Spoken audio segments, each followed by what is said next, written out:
Good afternoon, everyone. Today is Tuesday of the 22nd week in Ordinary Time. So nice for you to join me today for this YouTube reflection. I'm so happy. Make sure you like and share, especially for today. I want to talk to you about the sacrament of matrimony. And I want to talk to you about, again, it's a big umbrella marriage. Every marriage counts. I think I want to say that, and I do say that because I want to get this notion out that, oh, that was by a judge, so it didn't count. Well, yeah, I need to know that if you come before me, because I need to know what you did, how many times you professed vows, whether it was before a priest or not, it counts. Now, whether or not there's a lot of involvement for me or you to do is dependent upon what happened. So, here we have a Catholic who got married by a judge. You know, they didn't go for a priest. They just wanted to do a quickie. Well, it counts, right? But it's invalid. But I still need to know. Because how about if you want that marriage blessed or convalidated? That's the correct term. But people, the street term is blessed, right? You know, people say, Father, I wasn't married in the church. Can I have my marriage blessed? That's what that means. It's convalidating it. It's making something invalid valid. That's why we call it convalidation. So I would say, okay, come on in. So were you married? Were you ever married to another person? You, bride? You, groom? No? Okay. So you were never previously married before. The only thing that you did was your marriage to each other was invalid. See, that's why I have to ask, so I know how to help you. And I know how to guide you. So when we ask these questions, because every marriage counts, whether it's valid or invalid, it still happened.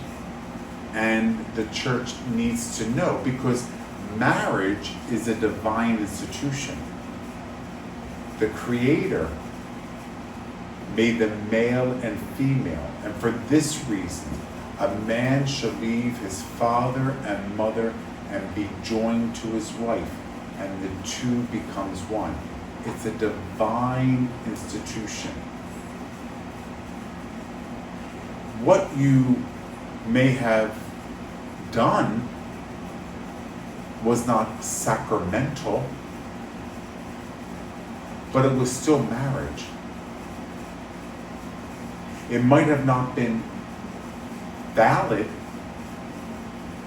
but it was still marriage. Everything counts. So when you come before the priest, Father is going to ask you, have you ever been married before? To each other or to another person in any way, shape, or form? Newspaper clippings, drive through Las Vegas chapel window, anything. Tell me now so that I know what we do will be valid. Because I don't want to run the risk of doing something that would be invalid. So you following me? I don't want to get too technical. That's for me to do. I could deal with technicality. All I want you to do is come to me or go to your parish priest. That's what you need to do. Especially if you're presently in an invalid marriage. You want to get that corrected. Because if you're in an invalid marriage, you can't receive the sacraments. Like you can't go to confession, you cannot receive communion. You could go to Mass, that's not a problem. But you can't go to confession and you can't go to communion. Because you're in an invalid marriage. It won't let you, like, it won't lift the gate. Like once you're in a valid marriage, it lifts the arm of the gate to go through. But you have to be in a sacramental or a holy natural bond, non-sacramental but still valid. And we talked about that, right? Mm-hmm. We talked about a nice Catholic boy falling in love with a nice Jewish girl. And the Catholic boy wants to make sure that his priest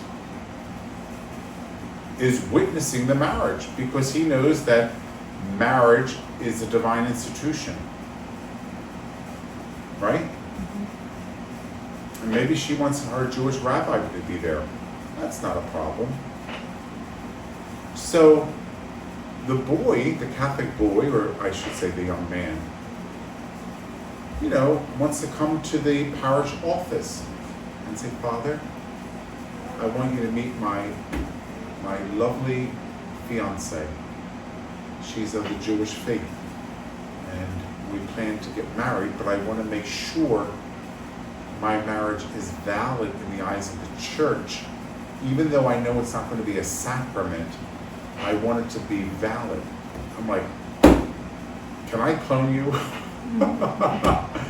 Like, in other words, I say that jokingly, of course, because how many Catholics know, first of all, that they need to come to a priest, even if they're marrying a nice, lovely Jewish girl, or a Jewish guy, boy or girl, right? So whoever's coming before me. And then they just say, Father, I want to introduce you to my fiancée. She's of the Jewish faith, or he's of the Jewish faith. Okay? So Father, we just want to know, especially for me, I'm a Catholic, I need to know how is this going to be valid. Like, I want to receive communion the following Sunday, and I don't want to do anything wrong. And I just want to hear from you, what are the steps needed for me to marry my fiancée? Whether I get married in the Catholic Church, but Father, her family's uncomfortable in coming into church. No problem. Remember, you don't have to, with a good and natural bond, because this is not sacramental. It's a valid marriage, but it's not sacramental. You don't have to have it in the church. Oh, good, Father, good. Okay, because that makes her happy and her family. Because they just feel a little uncomfortable. I said, okay, so do you want it? You can have it at the venue that you're having the dinner, because that's okay to have it there. We can. Oh yeah, I've done that in Bridgeport. I went to a restaurant and it was a Catholic girl marrying a Jewish guy. Did the ceremony right in the restaurant. I could do it in a neutral. It's called a neutral setting because it's not sacramental. And people say, "Oh, I understand it's not a sacrament because she's not even baptized." So I understand that, but some people may not know that. May not know that in order to have a sacrament of marriage, you need 2 baptized people. So if one's not baptized, it's a valid marriage. Don't get me wrong. It's valid, recognized by the Catholic Church, but it's not sacramental. Okay, it's not sacramental. So it's nice that people come in and talk to me about that, or talk to their parish priest, right? It's important that happens. So, what happens in another case? We have a Catholic guy who was baptized, made his first Holy Communion and confirmation. We call that fully initiated. And he marries a nice Catholic girl. Baptized, confirmed, made her first Holy Communion. Never been married before. But before they were married, the Catholic guy, when he was a teenager, he started going to the Methodist ecclesial community. His mom went to a Methodist ecclesial community. And they did that for about 4 or 5 years. And then when it came time to be married, can he be married in a Catholic church? Oh, absolutely. He's still Catholic. In other words, I just want to tell you the phrase that I want you to always remember. Did this gentleman, this teenager, leave the Catholic Church by a formal act? In other words, did he go to the Methodist Church and say, I, John Smith, renounce the Catholic Church and now believe and profess everything that the Methodist Church teaches and believes? So hear it done. That's a formal act. Did he do that? No. Well, he's Catholic. Yeah, because he was roaming, I call them Roman Catholics, because he was roaming around and found himself in a Methodist ecclesial community, that does not mean he denounced the Catholic Church and the faith. That means his mom, for whatever reason, wanted to try another flavor of Christianity. For whatever reason, and brought him along. And they were doing that for about 4 years. And that ended. But he never left, and here's the phrase, the Catholic Church by a formal act. He's Catholic. He is Catholic. It's only when you renounce the church and her teachings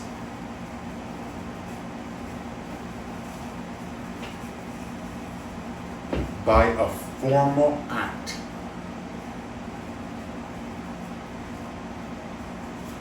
you're still Catholic.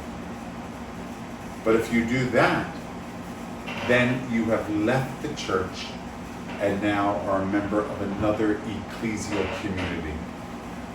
Okay, does that make that clear? I just want to make that clear because we've had a question about that.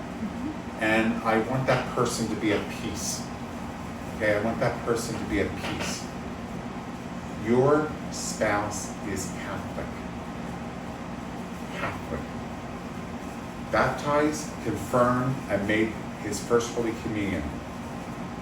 So, yeah, he went to another ecclesial community. Yeah, okay. Not that I would promote that, but okay, fine. He went there about 4 or 5 years. Okay, fine. But he never made a formal act of denouncing and joining another ecclesial community, which means he is still Catholic. He is still Catholic. So he has all the rights, privileges of a Catholic, which means Christian burial, funeral mass, the whole 9 yards. Receiving communion, he can go to confession. Absolutely. Absolutely. That should not even cross your mind. Remember the phrase, did he leave by a formal act? No. He's Catholic. Okay? So I want to just clear that up. And I want to just, make this session a little brief today because I don't want to give you too much information because I don't want to give you a headache. I just want you to soak this in and try to understand this because as you can tell, the church takes marriage very seriously. And I'm sad to say that many of our Catholic young people just treat marriage as not a sacrament, but as a partnership. And they don't understand all this. So they don't understand what is the order of celebrating matrimony. So I'm going to continue on giving you different scenarios. So we gave you a scenario about a baptized and an unbaptized. We gave you a scenario about a baptized Catholic and a baptized Methodist, 2 baptized people, okay? And then we give you a scenario about 2 baptized Catholics, right? So we're going to talk about these 3 camps. baptized and an unbaptized, a valid marriage, but not sacramental. A baptized Catholic and a baptized non-Catholic. Valid marriage. Can it be done in the Catholic Church? Yes. Can it be done in the Methodist Church? Yes. With the dispensation. With the dispensation of canonical form. And we talked about that because we said, what do we mean by canonical form? Well, the formula that is used by the Catholic Church, I'm giving you a dispensation that you don't have to follow the canonical form, that you can go to the ecclesial community and follow the canonical form, okay, of the ecclesial community and still be recognized as valid. Can they both have it done in the Catholic Church? Yes. But if they do, they have to follow the form of the Catholic Church. Can a Methodist minister come? Yes. But the Catholic priest receives the vows. I'm the one who witnesses the vows, the main witness. He can witness as well, or she, if it's a female minister, but I'm the main minister who witnesses the vows. And I conduct the ceremony, because it's in the Catholic Church. They are certainly visitors of the Catholic Church, but they are not representatives of the Catholic Church, as you could only imagine, right? Can there be a mass between a Catholic and a non-Catholic, even if they are both baptized? Yes. Yes, it can be a mass. As long as everyone knows that only Catholics can receive Holy Communion, because Holy Communion is also, and I don't want to go through a whole thing about this, but you already heard my YouTube reflection. Communion is not only receiving the body and blood, soul, and divinity of Jesus Christ. Communion is being in union with, communion, see the words? Communion in union with the teachings of the Catholic Church. Do you have a catechism, by the way? I hope you do. I hope you do. I hope you're referencing this. I hope you get your highlighter out. I hope you have a nice bookmark. I have a nice one of the Blessed Mothers and of Baby Jesus. So, I hope you do. And then we have a Catholic marrying another Catholic. Can that be in a mass or can it be in a ceremony? It could be either. It could be either. We promote the mass for both, but it could be a liturgy of the word or a mass. Okay? So there you have three camps. Are you okay? You're not too confused, are you? But even if you are confused, you could always email Susan and she'll tell me and I could address it. Just like I addressed that situation with that fella who was, as a teenager, went to a Methodist ecclesial community for 4 or 5 years. Now, you notice I don't say a Methodist church, because there's no such thing as a Methodist church. There's only one church. Well, anyway, we're not going to go on that bandwagon again. But I want you to understand why I say all these things, because if I don't, it just adds more confusion. It adds confusion. If everyone's a church, then there's no church. It's like my English professor in college. If everything is outlined, nothing is outlined. That's what he said to us. He goes, if everything is outlined, nothing is outlined. If everybody's a church, nothing is a church. Then it's open for grabs. Well, I love it. I love it because it makes total sense to me. Total sense to me. Okay, finally, before I let you off air. In the order of celebrating matrimony, there is a situation in which you can have a blessing for engaged couples. So, just want to throw that out to you. Is there a rite in which a priest can bless engaged couples? And the answer is yes. So if you have a couple coming before, absolutely you can bless. I said that was the final thing. There's just one more thing, Susan, and then I'll let you go. The last thing is, during COVID, a lot of people were limited to how many people they were allowed in the church, and now they want to have it again. Are they allowed to have it again? Well, the answer is yes and no. I know, don't you love those answers? Well, yes, that they could come back to church with a bigger crowd. No, I can't repeat what was done. It's like me rebaptizing a baby.